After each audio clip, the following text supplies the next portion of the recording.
This photograph, one of the most famous and instantly recognizable images of World War II, was taken at an airfield in the south of England around 8:30 p.m. on the night of June 5, 1944. General Dwight D. Eisenhower, the Supreme Commander of the Allied Expeditionary Forces, visits the men of E Company of the 101st Airborne Division. Just a few hours after this photo was taken, these men would board their transport planes and gliders for the trip across the English Channel, and then jump into the dark night to begin the assault on German-occupied Europe. They would be joined by hundreds of thousands already crossing the Channel by boat. Earlier that evening, Eisenhower had his driver and secretary, K. Summersby, take him to the airfield where E Company was assembling. Not knowing whether their mission would be a success or a failure, it was important to Eisenhower to be with these men in the final hours before their departure. Interviewed years later, the jump leader seen in the photograph, Lieutenant Wallace Struble, wrote that they discussed fly fishing, a sport Eisenhower loved. It was, if nothing else, a subject to help relieve the tension all of them surely felt at that hour. What these men did not know was that later that evening, Eisenhower would sit down to write a statement in case the landings proved to be a failure. On the drive back to his residence, Eisenhower told Summersby that he hoped to God he was right to order the invasion that night, despite the less-than-ideal weather reports he was getting. That night, alone in his study in the house where he had planned much of the invasion, he wrote out a statement only to be released in the event things went terribly wrong. A copy of his handwritten statement, seen here, survives in the National Archives. Eisenhower wrote, quote, "Our landings in the Cherbourg-Havre area have failed to gain a satisfactory foothold and I have withdrawn the troops. My decision to attack at this time and place was based upon the best information available. The troops, the air, and the Navy did all that bravery and devotion to duty could do. If any blame or fault attaches to the attempt, it is mine alone." He mistakenly dated the note July 5th instead of June 5th. Perhaps a sign of the intense stress that he was under. The handwritten text shows where Eisenhower crossed out a line to change it to "my decision" and underlined the words, "mine alone." These changes show how Eisenhower felt it was important to take full responsibility for the consequences of his decisions. But it was a speech he would never give. The statement would turn out to be unnecessary. The landings unfolded mostly as planned, and the draft remains not only a fascinating bit of alternate history, but also a window into Eisenhower's character.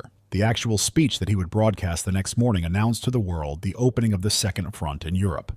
Here now is a recording of that message in his own voice.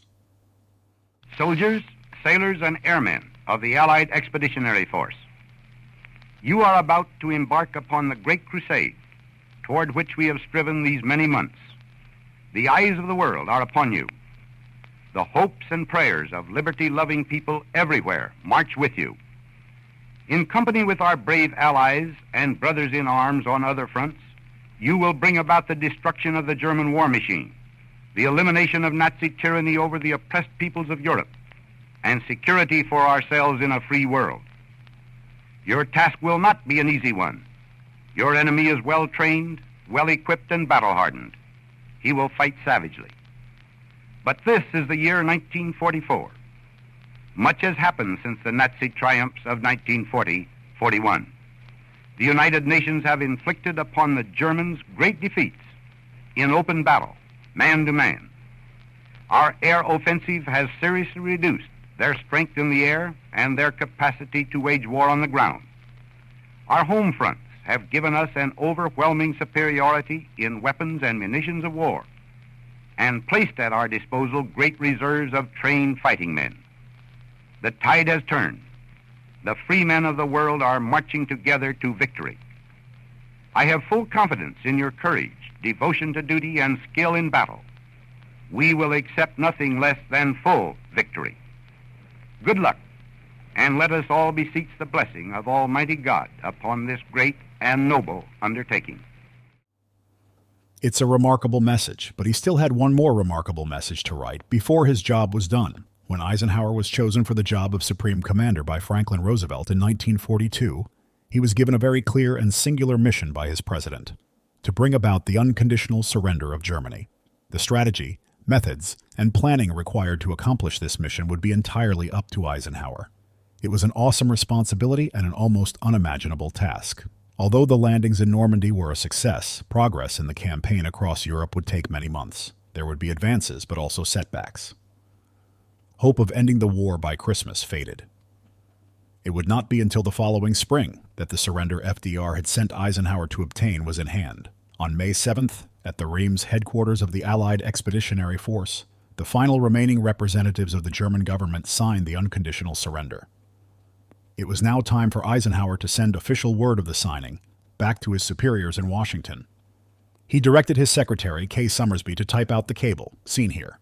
It was just 18 words long, in Eisenhower's typical concise and straightforward style. Quote, "The mission of this Allied force was fulfilled at 02:41 hours, local time, May 7th, 1945, unquote. The mission FDR had sent Eisenhower on 2 years earlier was now complete. The war was over. Those 18 words would be followed by a half-century of peace and unprecedented prosperity in the United States."